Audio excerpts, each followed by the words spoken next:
Muy buenas tardes, bienvenidos a este foro UNIR, IA generativa en el diseño industrial, cómo adaptarse a nuevos modelos tecnológicos. Les saludamos ya a todos ustedes que están conectándose, que se han inscrito a este evento. Son más de 1000 los que se han inscrito, ingenieros, ingenieras, arquitectos, arquitectas, que nos habéis mandado vuestras preguntas a través del formulario de inscripción y que podéis seguir enviándonos en directo desde este momento en el chat de Zoom, donde podéis participar, donde podéis saludarnos, donde podéis contarnos vuestras experiencias y sobre todo podéis participar para que nosotros desde aquí, en directo, desde el plató central de UNIR, de la Universidad Internacional de La Rioja, podamos trasladar vuestras preguntas a los ponentes que tenemos hoy para hablar de diseño industrial y de IA generativa.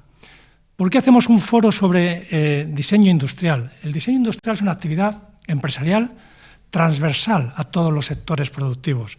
Es de suma importancia, y más en estos momentos en los que sabemos que la industria en general es un proceso, es un sector que debe fortalecerse en todos los países. Hace días el ministro de Industria en el Congreso Nacional de Industria en España, en Bilbao, decía claramente: falta talento. Y necesitamos reindustrializar Europa, necesitamos fortalecer la industria en España.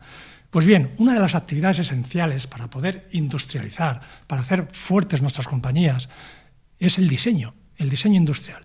Todo lo que vemos, todo lo que utilizamos está diseñado previamente a su fabricación. Y de cómo se diseñe, de cómo se trabaje esa fase previa, dependen muchas cosas económicamente y socialmente muy importantes. De todo eso vamos a hablar hoy con expertos de primer nivel que nos van a contar desde su experiencia cómo afecta el diseño a la vida de las personas y cómo podemos nosotros, vosotros que nos estáis viendo, aprovechar la enorme oportunidad que se está poniendo delante de nosotros, con grandes oportunidades laborales y económicas para todos los que se especialicen en diseño industrial y sepan agarrar con fuerza el desafío de la tecnología y de la IA.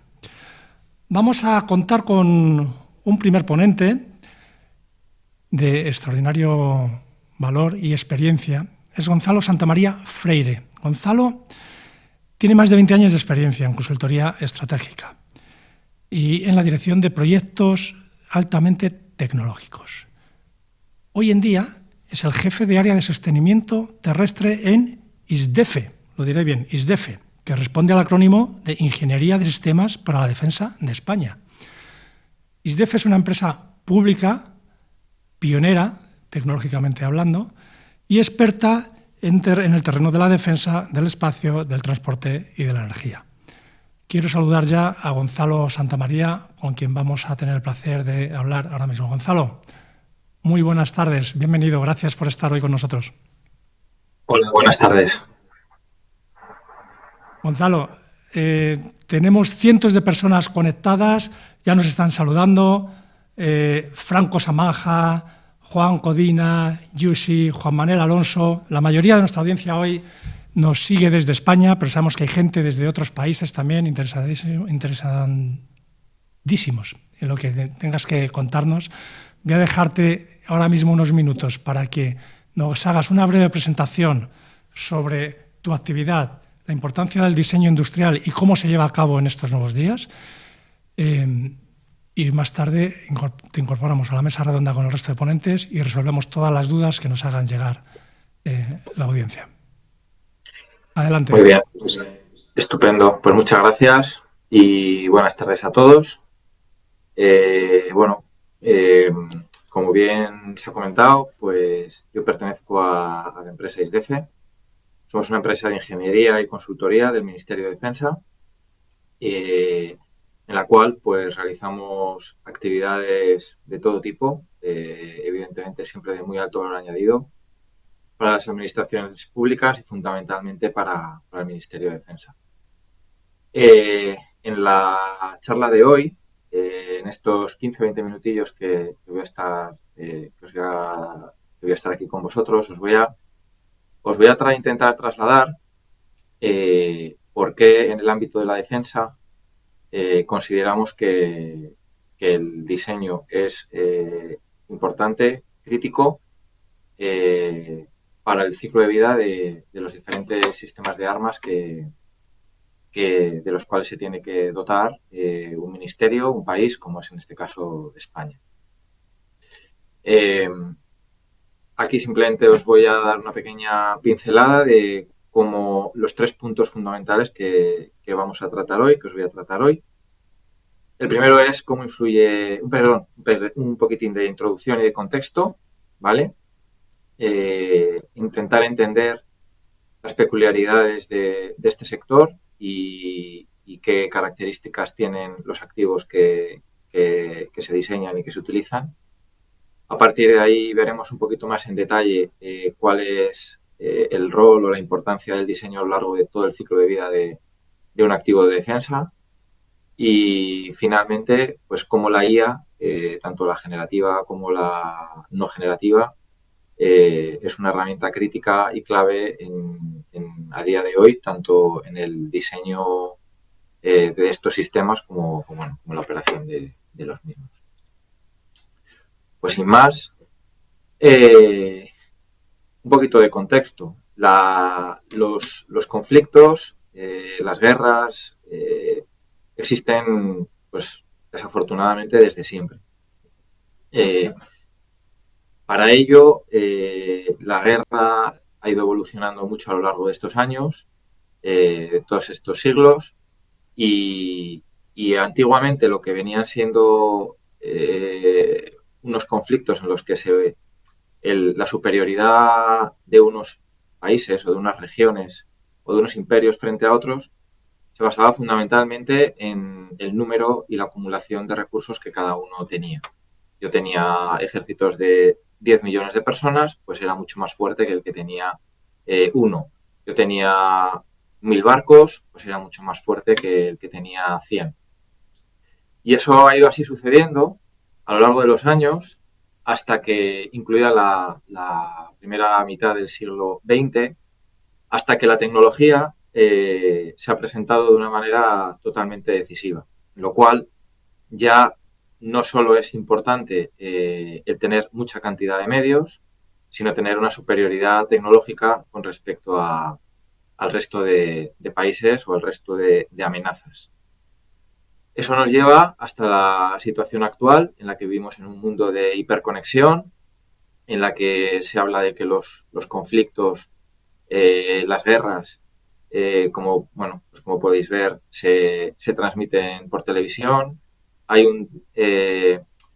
una transparencia en lo que es el escenario de combate y en el cual pues los activos que se van utilizando, pues hemos pasado de aquellos caballos, aquellos barcos de vela y aquellos inicios de combate aéreo con aviones muy sencillitos a un mundo en el que hablamos del multidominio. ¿Qué es el multidominio? Pues que ya no solo hay combate aéreo, terrestre y naval, sino que también tenemos el mundo de la ciberseguridad, tenemos el mundo del espacio, y no solo eso, sino que a día de hoy asistimos a otro tipo de enfrentamientos, como pueden ser la guerra de la desinformación, el tema de guerras económicas, en fin, el mundo está complicándose mucho a nivel tecnológico, las amenazas cada vez son más sofisticadas y para ello, pues evidentemente, los países nos tenemos que dotar de unas capacidades de defensa que nos permitan, pues evidentemente, disuadir las amenazas externas y de alguna manera preservar pues nuestros países con nuestros valores, nuestras democracias, de tal forma que podamos vivir, pues eso, en un mundo tal y como lo conocemos, con unas libertades y con unos valores como los que las sociedades occidentales nos hemos dado. ¿Qué nos espera en el futuro? Pues el mundo de la robótica, el mundo del ciberespacio, el mundo del combatiente híbrido, en fin, muchas cosas que la imaginación nos puede dar, otras que ni siquiera nos imaginamos, y el hecho es de que el mundo está cambiando, los activos de defensa están cambiando, las amenazas están cambiando, y evidentemente hay que adaptar nuestros diseños y nuestros nuevos sistemas de armas, nuestros sistemas de protección a estas tecnologías y a este escenario en el cual pues es todo es muy cambiante, ¿no?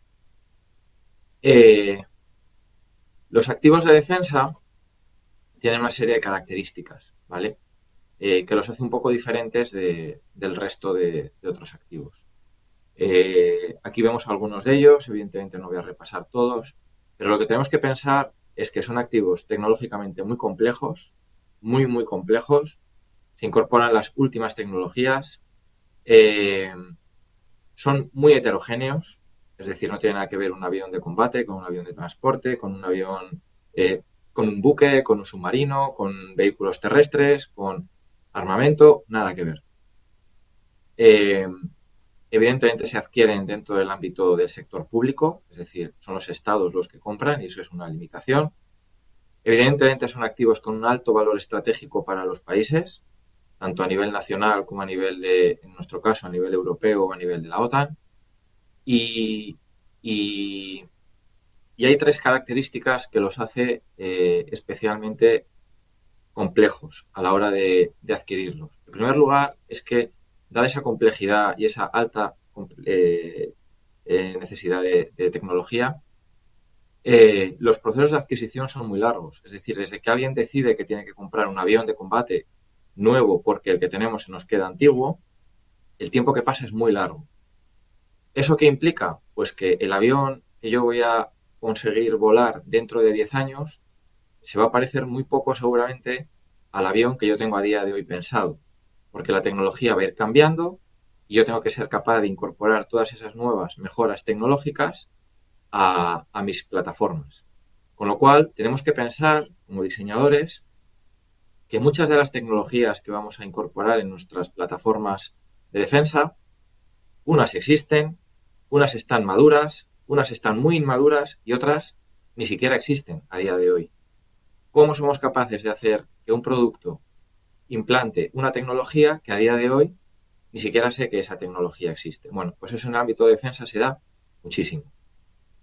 Otro ámbito, otro pilar muy importante es el que, dado ese valor estratégico en el cual, evidentemente, las capacidades de defensa tiene cada país, debemos disponer de unas capacidades industriales muy potentes. ¿Qué quiere decir eso? Que tenemos que tener una soberanía estratégica, como viene ahí, que tenemos que tener equipos de ingeniería con una formación y con unas competencias elevadísimas, de tal forma que nuestros ingenieros sean capaces de diseñar estas plataformas, estos sistemas de armas, independientemente de lo que, sin depender, mejor dicho, de ese conocimiento o esa competencia técnica que puedan tener otros países. Con lo cual, debemos de disponer de unas capacidades de conocimiento y unas capacidades industriales propias que nos hagan ser autónomos y que nos den esa soberanía estratégica.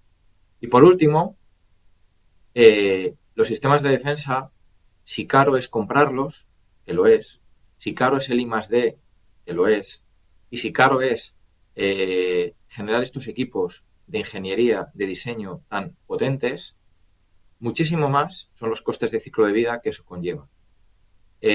Como ahora veremos, los costes de ciclo de vida aproximadamente suponen el 80% del coste de ciclo de vida total de un producto. ¿Qué quiere decir? Que todas las modificaciones que yo haga y todos los impactos que yo haga durante el diseño van a ser críticos a lo largo de todo ese ciclo de vida. Ahora lo veremos con alguna figura. Entonces, ¿cómo interviene el diseño en el ciclo de vida de un activo de defensa? Pues partimos tenemos cuatro fases, ¿no? Una primera que llamamos fase conceptual, en la cual aún no hemos diseñado nada. Simplemente estamos pensando que tengo que comprar algo, que tengo que diseñar algo que me ayude a una necesidad operativa. Imaginemos que ahora llegamos nosotros como país, España, y dice, bueno, quiero dotarme de un sistema de protección antidrones. Pues está claro que lo primero que tengo que tener claro es que quiero ese sistema de protección. Cuántos drones tiene que ser capaz de derribar, qué velocidad de respuesta tengo que tener. Es decir, definimos esas especificaciones técnicas de muy alto nivel que mi plataforma debe tener. En siguiente lugar, y aquí es donde entra el diseño, es la fase de definición y decisión que llamamos. Aquí es donde ya tenemos requisitos de mucho más detalle, en el cual ya las prestaciones que va a tener mi sistema, mi plataforma, ya lo he detallado y empiezo a hacer unos primeros estudios de viabilidad para ver si eso que yo quiero realmente existe, es técnicamente posible y económicamente me lo puedo permitir. Y a partir de ahí entramos en lo que se llama la fase de ejecución. Aquí es donde ya empezamos a hacer, definimos los diseños de detalle y fabricamos, ¿vale? Aquí es donde todas estas necesidades que hemos tenido a lo largo de las dos primeras fases, tanto la conceptual como la de decisión, alguien ha decidido que finalmente esto lo queremos comprar, lo queremos diseñar y a partir de ahí nuestros equipos de ingeniería, los de la industria, obviamente, empiezan a hacer esos diseños y luego posteriormente se pasa a fábrica y finalmente tenemos un sistema de armas diseñado conforme a lo que esos requisitos que en un principio teníamos, alguien pensó, finalmente esa plataforma lo satisface. Y por último, la fase servicio, es decir, yo pienso en diseñar un avión, siento que necesito diseñar un avión, lo diseño, lo fabrico y lo pongo a volar. Y ese servicio opera. Y muy importante la parte de baja. Una vez que ese avión ya lo vaya a retirar de servicio, ¿qué voy a hacer con él? Todos estos parámetros de la fase servicio, tanto la operación como el mantenimiento como la baja, deben ser muy bien diseñados, muy bien concebidos y muy bien pensados durante la fase de diseño. Porque como ahora veremos, cualquier modificación que luego pueda hacer durante la fase de servicio va a ser costosísima. Aquí tenemos las cuatro fases típicas de un ciclo de vida de un activo. Y aquí, como podemos ver, comparamos lo que es la fase de adquisición con la fase de ciclo de vida. Los costes son elevadísimos. Entonces, primer mensaje, y yo diría que más importante de la sesión de hoy. El diseño es crítico para intentar optimizar y minimizar el ciclo de vida de un activo de defensa. Todas las horas, todo el esfuerzo que yo dedique en la fase de diseño, horas y horas y horas de ingeniería y darle al cerebro y pensar qué es lo que puedo hacer, cómo lo puedo hacer que sea mucho más eficiente, mejor desde un punto de vista operativo y mejor desde un punto de vista de mantenimiento, todo ese tiempo y toda esa inversión que yo haga va a implicar muchísimos ahorros a lo largo del ciclo de vida de un producto de defensa, ¿vale? Entonces, tenemos que ser conscientes que cuando tomamos decisiones a lo largo de la fase de diseño, va a tener un impacto en la operación y que eso se va a traducir finalmente no solo en prestaciones operativas, no solo en prestaciones en términos de ahorro, de mejora de eficiencia, sino, por supuesto, en términos de ciclo de vida. Aquí tenemos un proceso típico de adquisición, el cual tampoco voy a entrar, en el cual definimos aspectos operativos, aspectos técnicos, es decir, prestaciones operativas, y toda la parte de apoyo logístico integrado, de la parte de ingeniería logística. En esta ingeniería logística es donde vamos a definir cada cuánto va a fallar mi plataforma, cuáles van a ser los costes de mantenimiento preventivo, cuáles van a ser los costes de mantenimiento correctivo, qué nivel de repuestos son los que voy a tener. Es decir, toda esa infraestructura logística que tengo que crear de tal forma que mi avión pueda volar, que mi buque pueda navegar o que mis sistemas terrestres puedan operar y cumplir su misión. Al final, como os he comentado, estos son los objetivos fundamentales de la fase de adquisición. ¿Qué variables son las que vamos a tener que manejar como diseñadores? Tres fundamentales. En primer lugar, la disponibilidad operativa. No se nos puede olvidar que las cosas las diseñamos para que funcionen. El que funcionen en un ámbito de defensa implica vidas, implica superioridad en combate, implica seguridad de las tripulaciones que tenemos allí y, sobre todo, implica seguridad.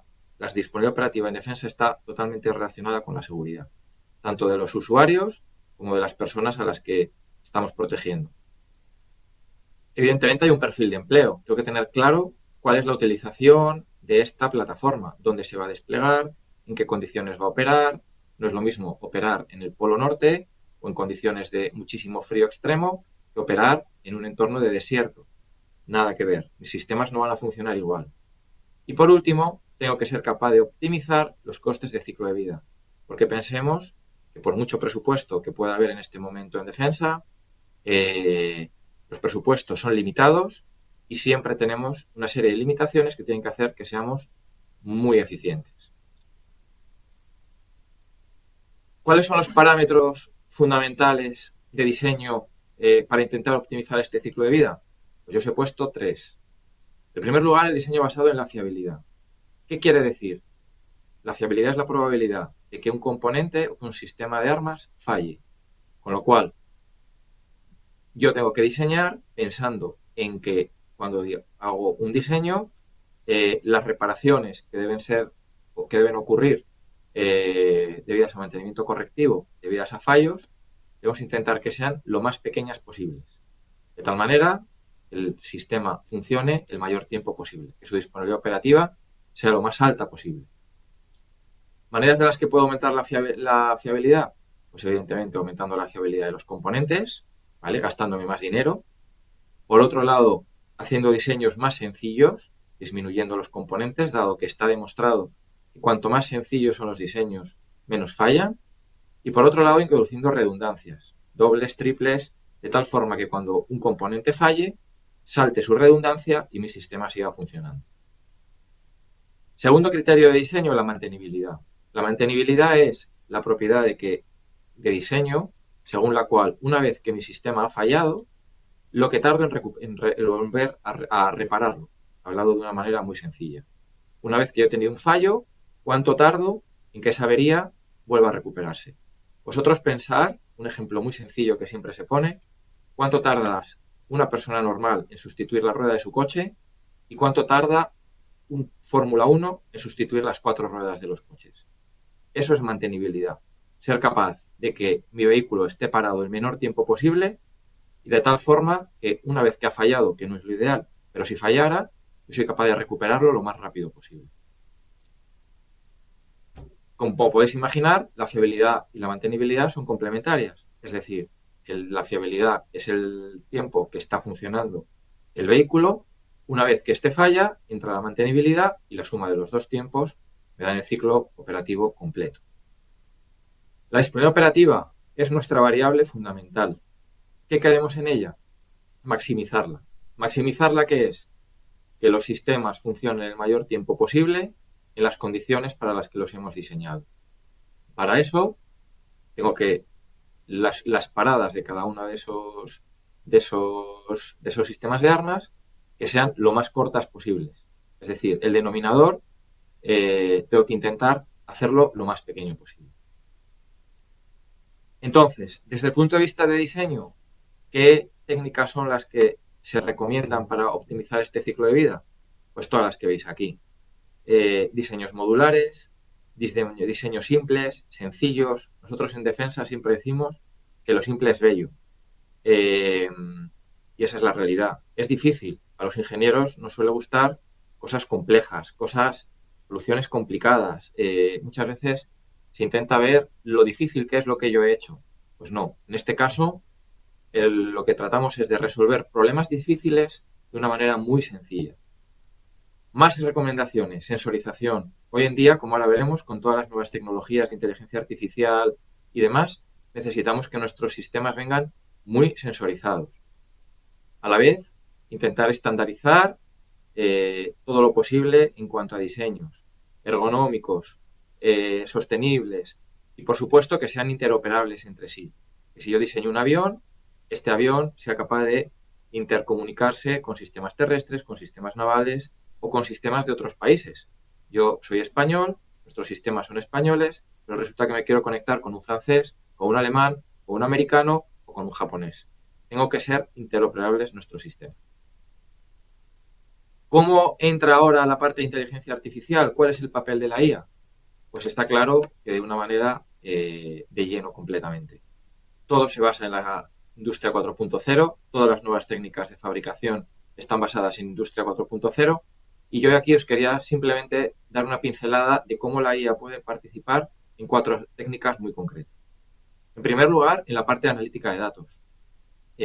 Fundamental. Hoy en día los sistemas son cada vez más inteligentes, llevan tecnologías de analítica embarcadas y esa tecnología embarcada de IA, esa analítica en tiempo real que voy a hacer en mi vehículo, tiene que estar contemplada desde la fase de diseño.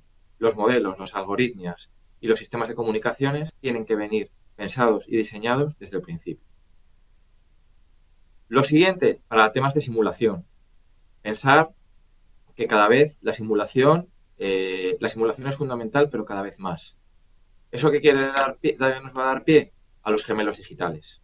Los gemelos digitales igualmente se diseñan desde la fase origen de los vehículos, de las plataformas, y no es más que tener un entorno virtual que esté funcionando exactamente igual que el mundo real y que la comunicación entre ellos sea en tiempo real y la lógica y la analítica que soy capaz de transferir del mundo real al cibernético se produzca, como os comentaba, en tiempo real.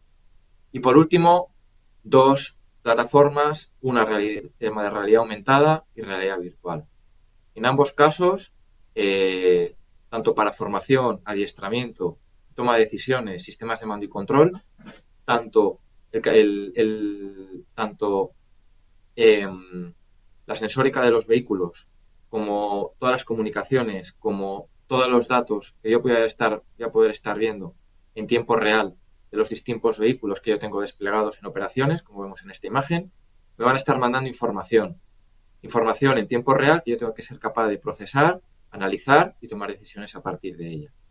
Y la realidad virtual lo que me va a permitir, sin ninguna duda, es entrenar al personal de defensa en esas plataformas nuevas que van a tener que operar en un entorno muchísimo más seguro y a través del cual la IA lo que me va a permitir es aprender patrones de utilización, patrones de conducción, patrones de funcionamiento, de tal forma que la respuesta a la operación de estas plataformas sea muchísimo más eficiente y muchísimo más robusta en entorno de combate.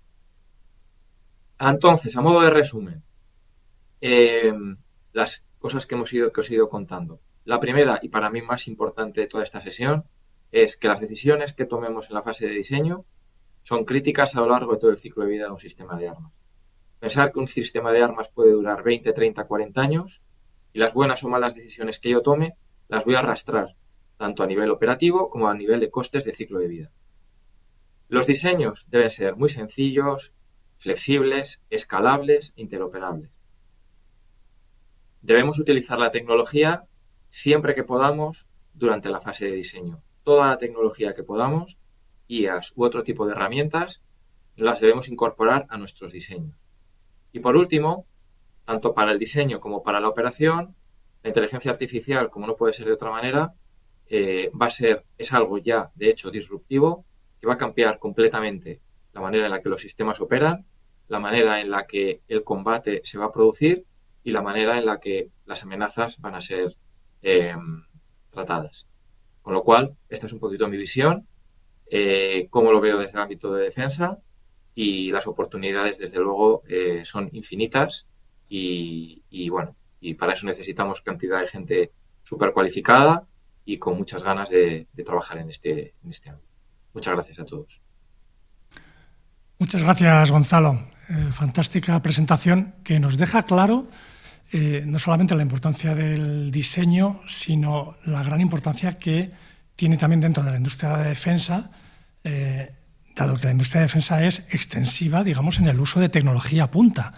Y el diseño afecta de manera directa a la tecnología que se va a utilizar y está afectado en sí mismo por la tecnología existente y la que existirá en proyectos de largo plazo que existen en el sector de la defensa y no existen en otros sectores que son más inmediatos.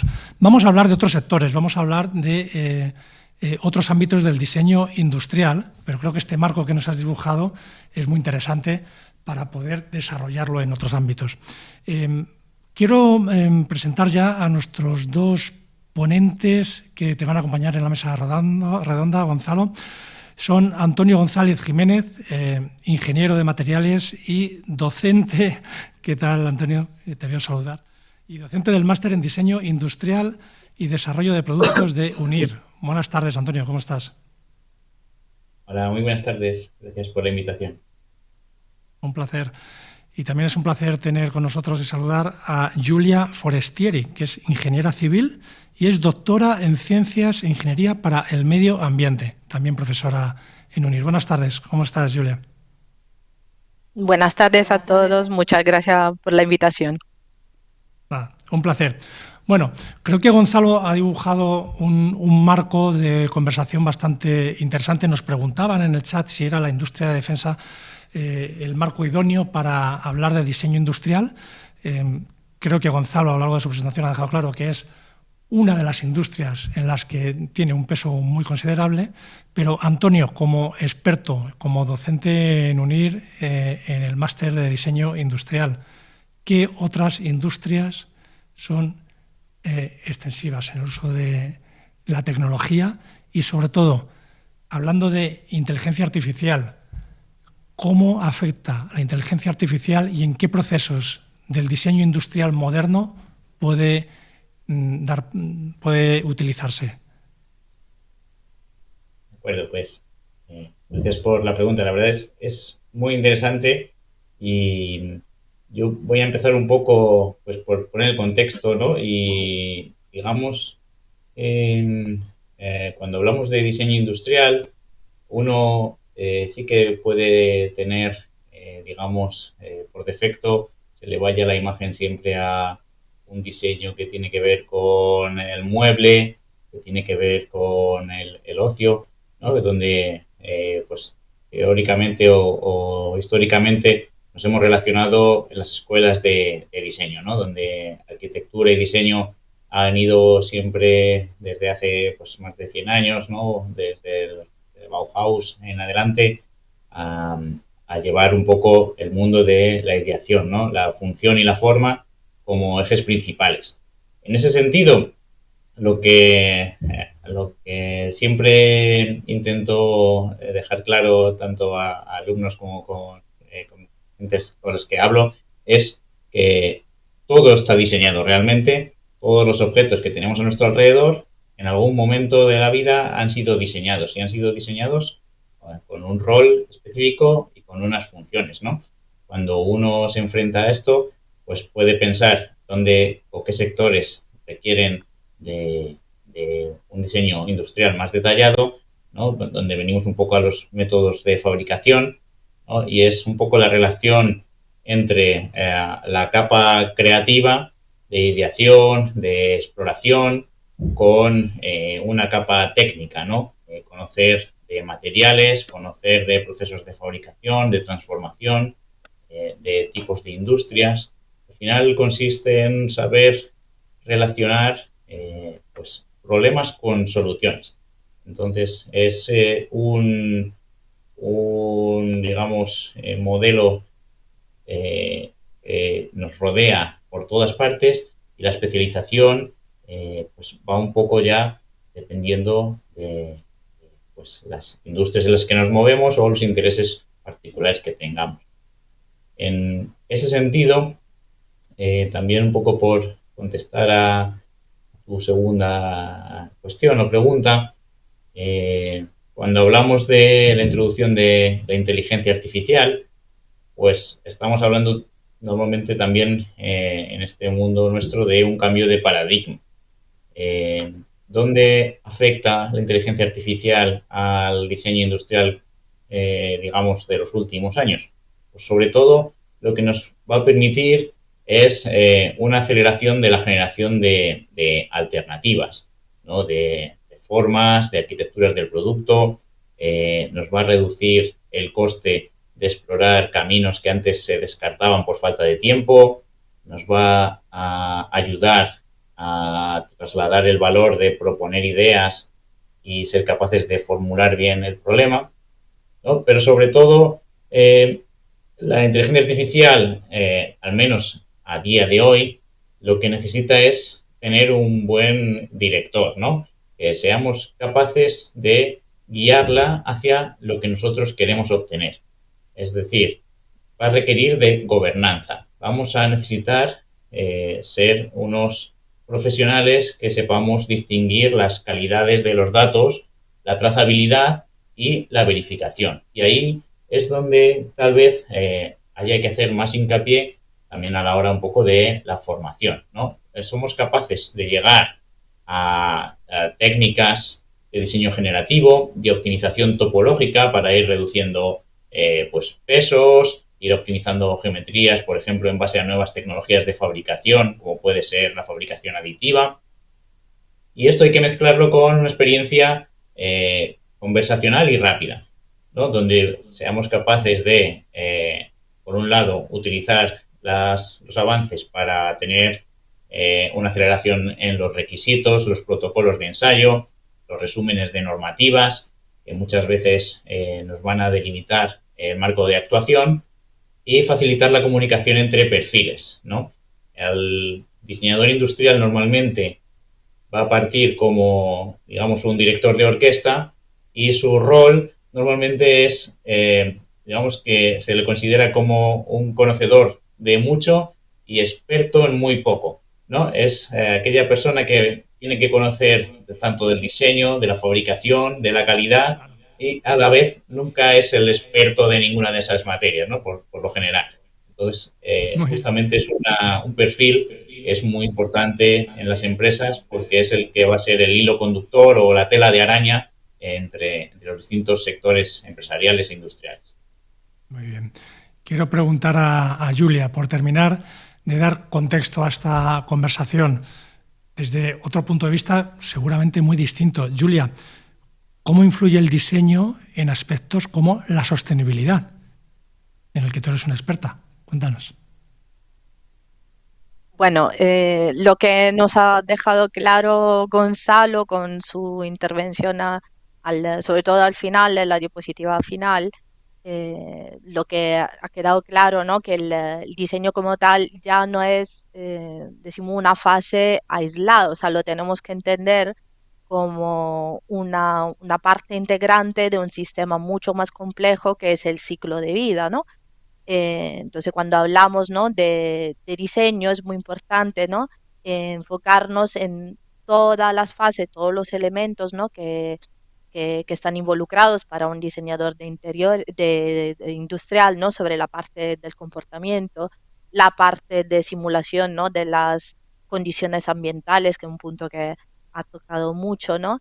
Y sobre todo esa parte de la sostenibilidad, ¿no? Que en una diapositiva aparecía, ¿no? Como la baja, ¿no?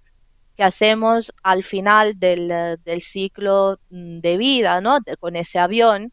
Y claramente si hablamos de avión estamos hablando, ¿no?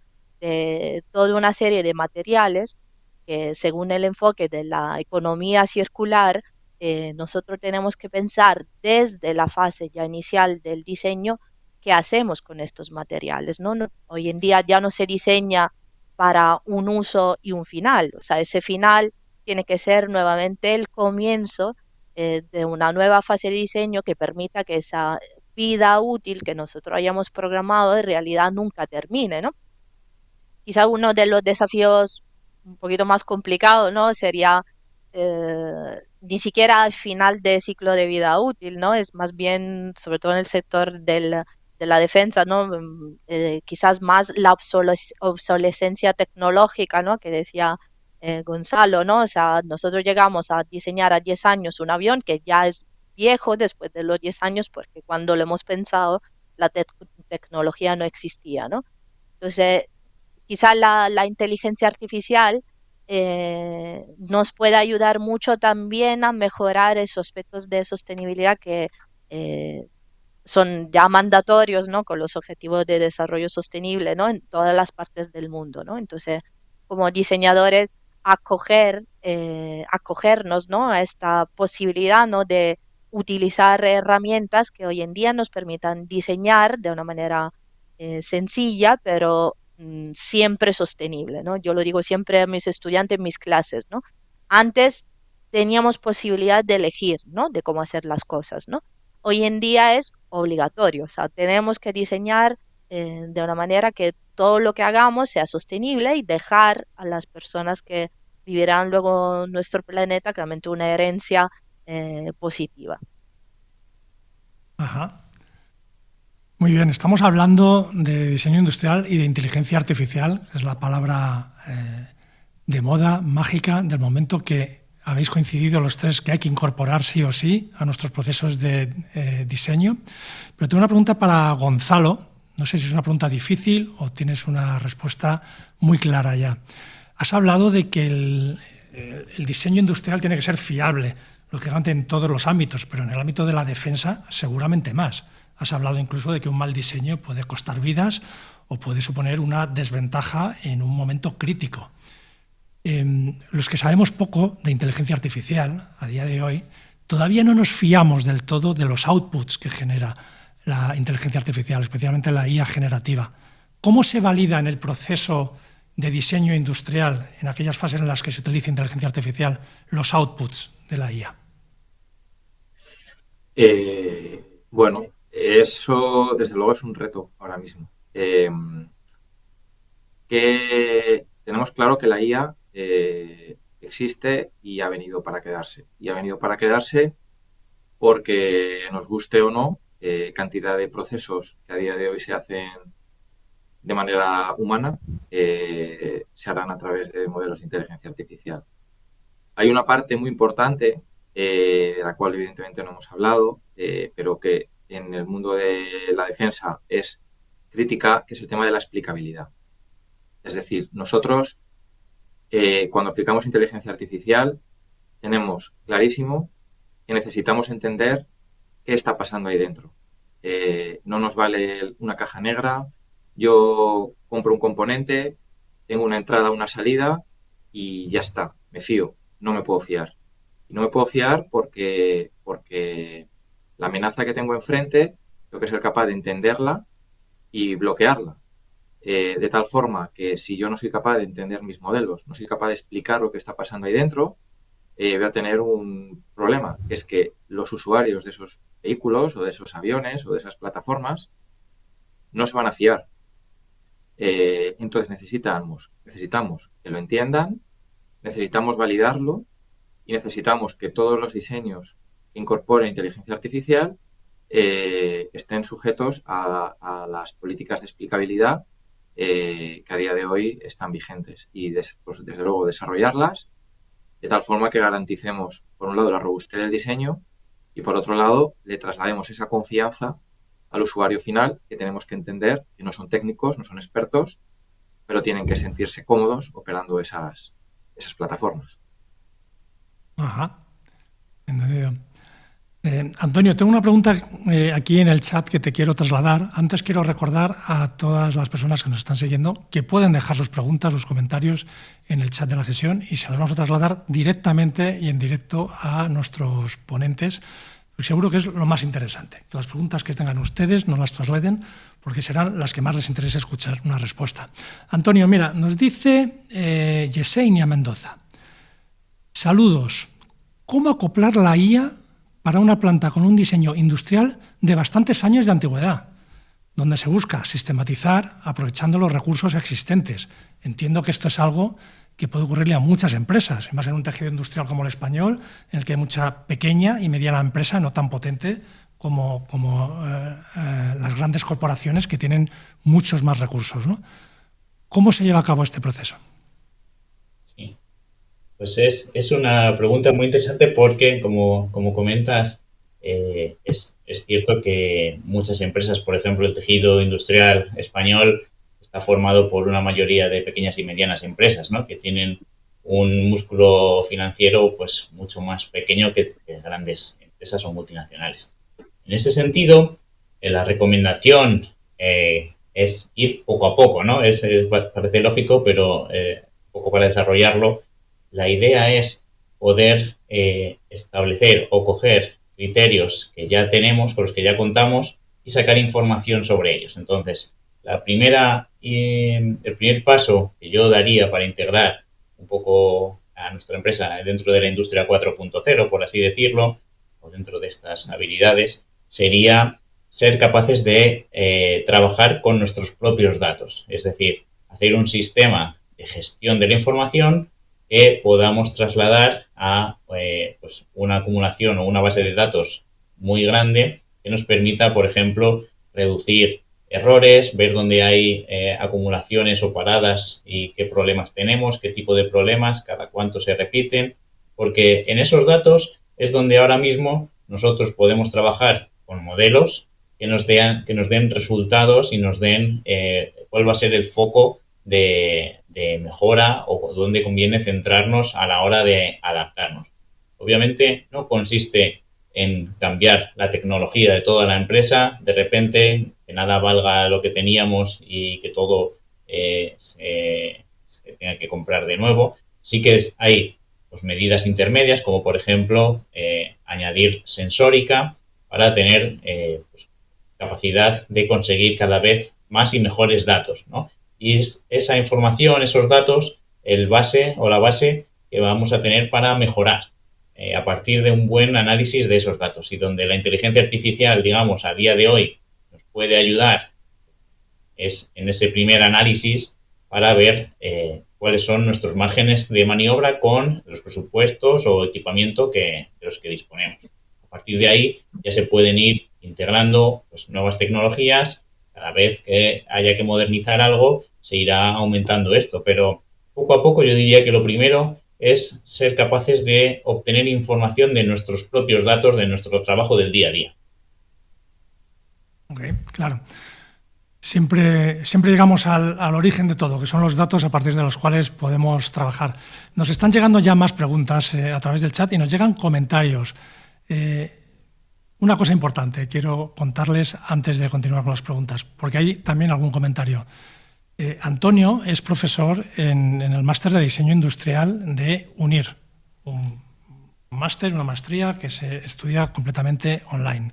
Bueno, quiero contarles que les vamos a poner en el chat en algún momento un enlace en el que ustedes pueden clicar, obtener información del máster, rellenar un pequeño formulario si tienen interés en obtener más información y, esto es lo importante, por el hecho de estar hoy aquí con nosotros, tienen acceso a un descuento exclusivo, adicional, al que tiene el resto de las personas que no están hoy aquí con nosotros. Tengo por aquí apuntado que el máster en Diseño Industrial y Desarrollo de Productos de UNIR, que es un máster universitario oficial, tiene las matrículas abiertas para esta convocatoria que se cierra en breve, tiene un descuento oficial disponible para muchas personas del 22%. Bien, por estar aquí en este foro, por estar participando con nosotros, tienen un 5% adicional a ese descuento. Hasta aquí esta nota me parecía importante poder contársela. Sigo con Julia.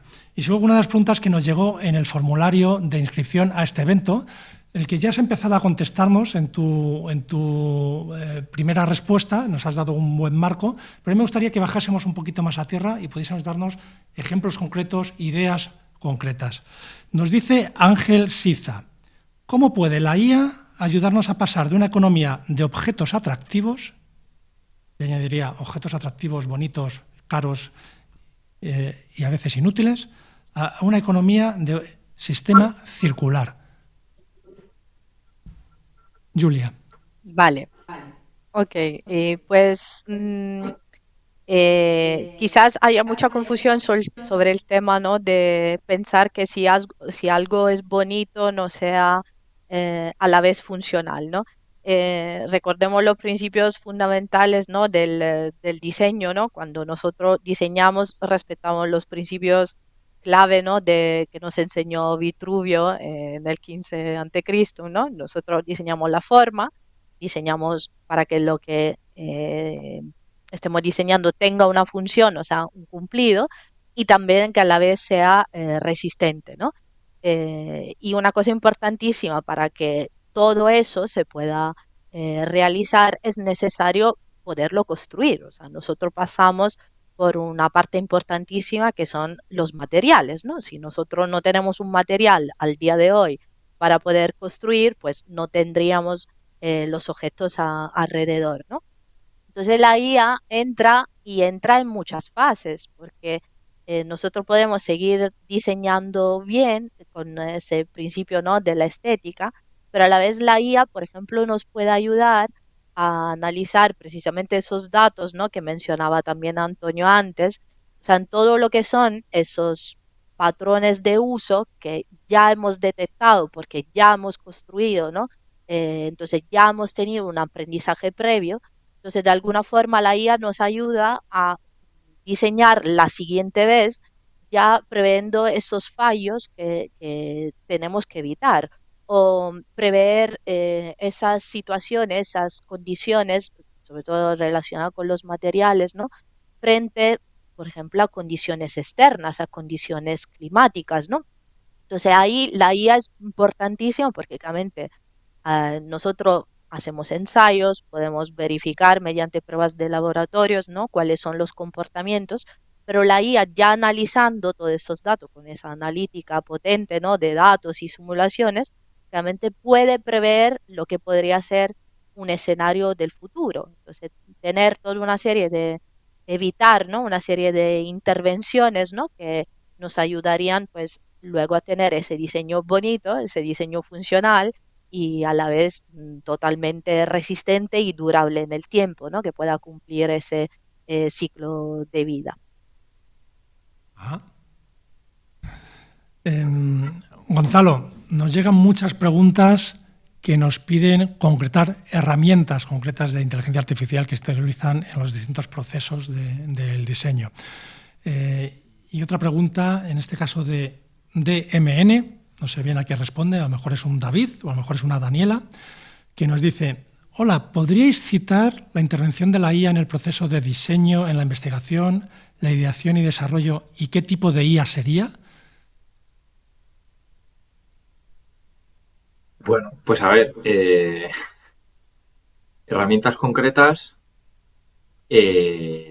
Yo no conozco las herramientas concretas de diseño que se están utilizando a día de hoy. Todas las que tienen que ver con diseño gráfico son más modelos que se están generando ad hoc utilizando herramientas de inteligencia artificial. Es decir, que nadie piense que estos diseños se hacen ni con ChatGPT ni con cosas de este estilo.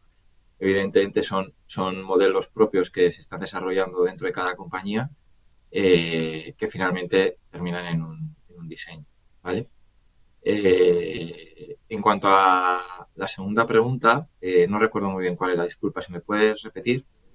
No, Gonzalo, perdona, mejor te he liado yo. Era una única pregunta que hablaba de herramientas, pero nos has dejado muy claro que esto no va de usar ChatGPT, esto no va de buscar una herramientita que hace no sé qué, esto va de desarrollos internos potentes, adaptados a los procesos concretos.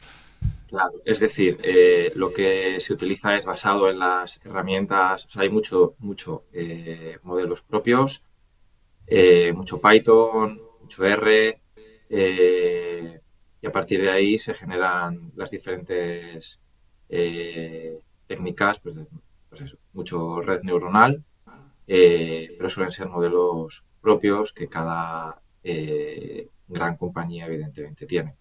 Se suelen apoyar en grandes partners tecnológicos, como nos podemos imaginar, fundamentalmente nacionales, si no europeos y si no, pues en un entorno OTAN. Y ese gran software de diseño que trae cantidad de capacidades analíticas, pues bueno, una de las cosas que se está viendo es que herramientas públicas, comerciales y demás, evidentemente no, en nuestro entorno no deben ser utilizadas. Ajá. Antonio, sigo contigo. Estamos mencionando la IA. Gonzalo ha mencionado Python específicamente ahora mismo como uno de los lenguajes que se utilizan para desarrollar estas herramientas propias. Yo tengo aquí apuntado que además del máster universitario en diseño industrial, hay un programa superior universitario en IA aplicada al proceso de diseño industrial que es conjunto al máster. Digamos, es un itinerario que algunos alumnos pueden elegir. Cuéntame, los alumnos que llevan a cabo este itinerario, ¿estudian estas herramientas, estudian Python, trabajan con las herramientas que necesitan para desarrollar estas herramientas? Y añado una segunda pregunta, a ti sí, una segunda pregunta que nos llegaba. ¿Qué cualidades crees que debe tener hoy en día un diseñador industrial que no tenía hace 15 años?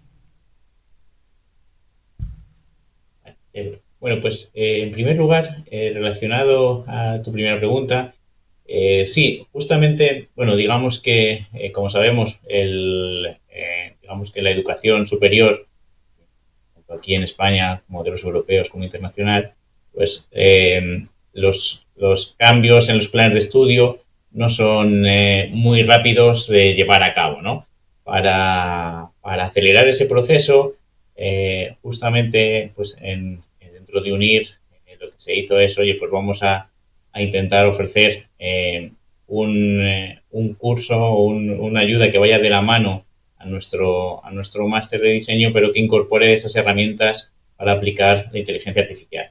Y ahí, como dice Gonzalo, no va tanto de utilizar herramientas comerciales como los modelos genéricos de GPT, Gemini, que conviene y merece la pena usar en según qué utilidades, sino también de la posibilidad de pues aprender a cómo se diseña desde el inicio o en qué se fundamenta una red neuronal que va a aprender, y todo esto se desarrolla con un curso introductorio también de programación en Python.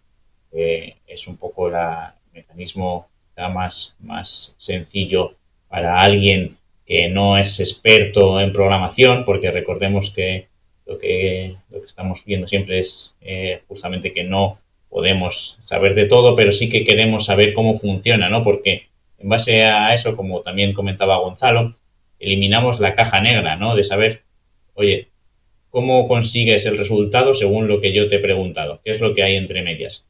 Justamente lo que conviene es saber cómo se diseña ese sistema para conseguir las respuestas adecuadas. Entonces, por eso la mayoría de empresas no van a utilizar esos métodos comerciales cuando hablamos de mejorar sus datos, debido a que el valor normalmente está en la información.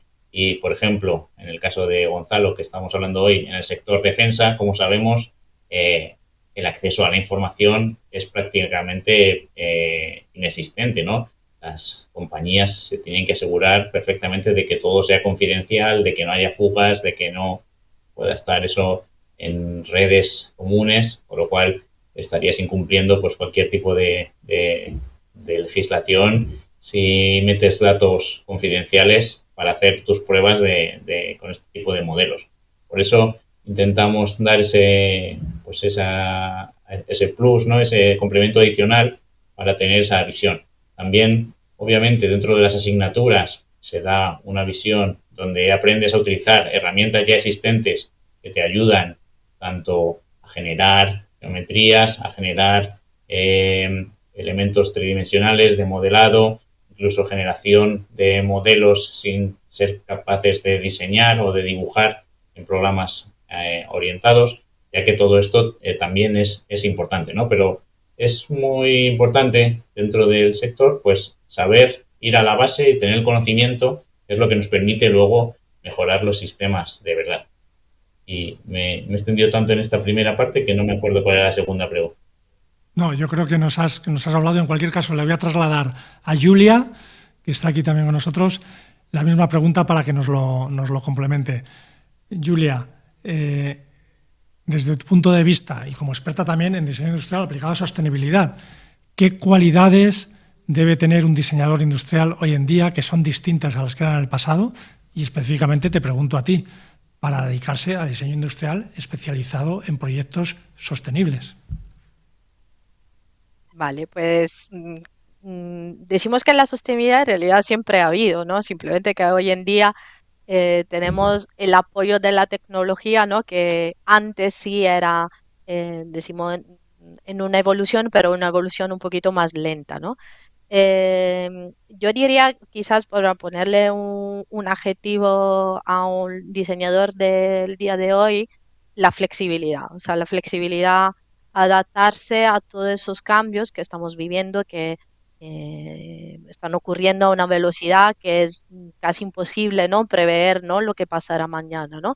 Y no se trata, ¿no? Como decía Antonio, de tener que aprenderlo todo. Es más bien como una metodología que el diseñador tiene que tener integrada para que se pueda adaptar a esos diseños, que como dije antes también, no se trata del producto como tal, no se trata de un elemento puntual, ya es un diseño sistémico, ¿no? Al cual nos tenemos que enfrentar, ¿no? Y claramente en ese diseño sistémico entra el diseño orientado al ciclo de vida, ¿no? Un diseño sostenible, un diseño pensado para que se diseñe hoy, pero que el día de mañana se pueda mantener en sus condiciones de operabilidad y que sea durable y que cumpla con una serie de parámetros de sostenibilidad desde el punto de vista energético, desde el punto de vista económico, desde el punto de vista ambiental, ¿no? Entonces, muy importante, ¿no?, que los diseñadores de hoy tengan esa capacidad incluso interdisciplinaria, ¿no?, de ser directores de orquesta, ¿no?, como decía Antonio, ¿no?, expertos un poquito de todo, ¿no?, en la parte de ingeniería, especialistas en la parte de materiales, en la parte de datos, en la parte de logística, ¿no? O sea, decimos listos, ¿no?, a trabajar, a encontrar soluciones que sean viables en contextos cada vez más complejos y más cambiantes. Ajá. Muy bien. Estamos casi fuera de tiempo, o sin casi, estamos fuera de tiempo. No me resisto a hacer una última pregunta a Gonzalo, pero antes sí. Quiero recordarles a todos los que nos ven que les hemos dejado ahora mismo un link en el chat, que cualquier duda que tengan respecto de estas titulaciones del Máster de Diseño Industrial de UNIR pueden consultarlas ahí y un asesor personal se va a poner en contacto con ustedes y les va a resolver todas las dudas. Es más, si hacen eso hoy, por estar en este foro, pueden tener acceso a un descuento adicional del que no tiene nadie más, si es que están pensando en matricularse o en dar un salto en su carrera gracias a este máster. Hablando de saltos en la carrera, Gonzalo, esta es mi última pregunta de hoy, espero que me la puedas contestar brevemente, pero es que me ha dejado muy sorprendido. Yo he entrado a la página de ISDEFE, la página web de ISDEFE, y he ido a ver vacantes de empleo. He dicho, a ver cómo está la industria española y cómo está el sector de la defensa. Bueno, yo creo que había más de 100 vacantes publicadas en los últimos 2 meses. Cuéntanos qué oportunidades hay para ingenieros, en concreto también para especialistas en diseño industrial, a día de hoy y en el futuro. ¿Cómo lo ves? Pues a ver, ¿qué queréis que os diga? Afortunadamente o desafortunadamente, porque está claro que a ninguno nos gusta todo lo que está pasando a nivel internacional, ahora mismo la industria de defensa, por circunstancias, pues bueno, necesita de muchísimo personal. Las oportunidades son enormes, de cualquier perfil, de cualquier tipo de ingeniería. Hablo de industriales, telecos, aeronáuticos, de materiales, de comunicaciones. Es decir, hay un estallido de necesidades que la realidad es que el sector es consciente que no sabemos si vamos a poder cubrir con el personal que hay ahora mismo técnico en España. Está claro que estamos limitados, no cualquier país puede trabajar en este ámbito. Evidentemente tienen que ser entornos amigos y el resto de países están con las mismas necesidades, con lo cual yo me puedo ir a buscar ingenieros a Francia, a Alemania, a Reino Unido, a Italia, pero es que ellos están también con este problema. Entonces ahora mismo es un sector que, bueno, pues que no nos gustaría el motivo por el que está tan en boga, pero la realidad es que las oportunidades, como tú has dicho, pues nosotros podemos tener entre 100 y 200 vacantes simultáneamente abiertas a lo largo del año. Las necesidades son enormes, pero es que si vamos al sector privado, fabricantes pues están también igual. Los Indra, Airbus, Navantia, General Dynamics. No hay ingenieros ahora mismo en el mercado disponibles para todas las necesidades que hay. Entonces, bueno, pues sin duda es un sector en el que ahora mismo hay muchísima demanda, la verdad. Pues dicho queda, yo haría extensible este mismo comentario a el resto de industrias, al resto de sectores que se tienen que reindustrializar, que tienen que invertir fuertemente en los próximos años, y creo que este es un mensaje positivo que nos deja este foro de hoy para todos. Hay una gran oportunidad. Recuerden, si quieren información, ahí tienen el link. Les voy a pedir un favor antes de despedirnos. Cuando cierren el Zoom les va a saltar una encuesta. Son 7 segundos responderla. 3 preguntas, nos puntúas.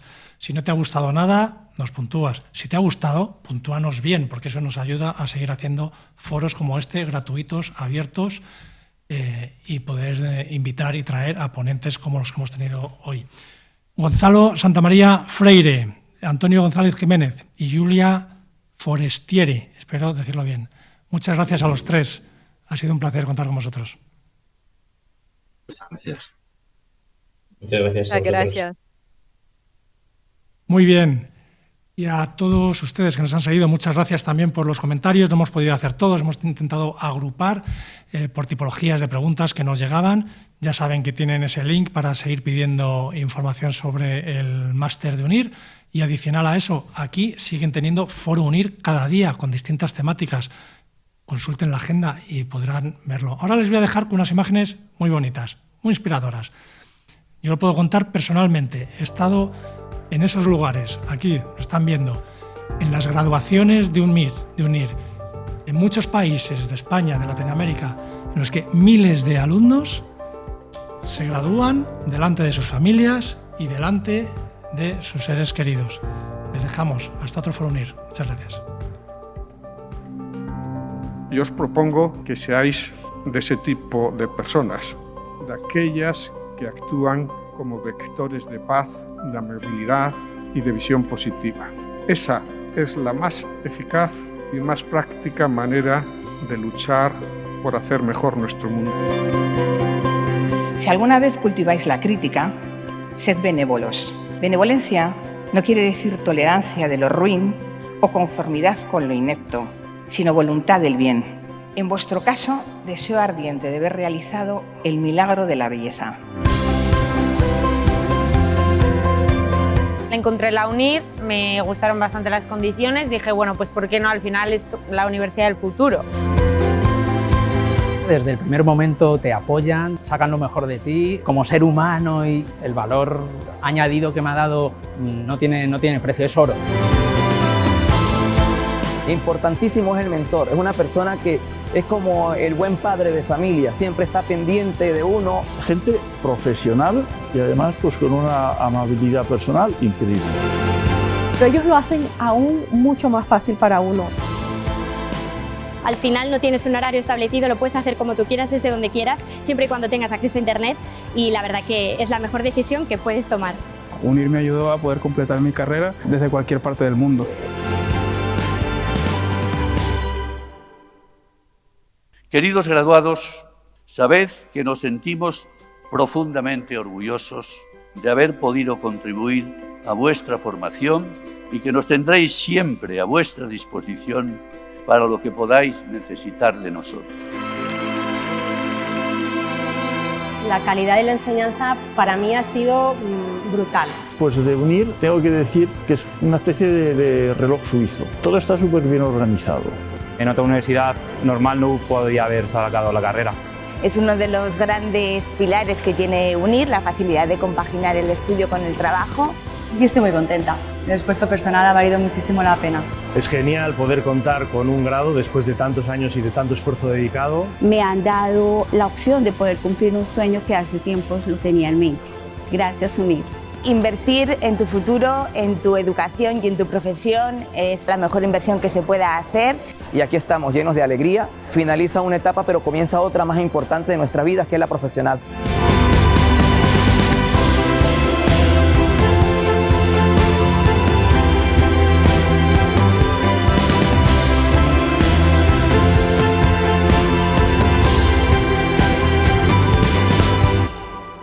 Lo logramos.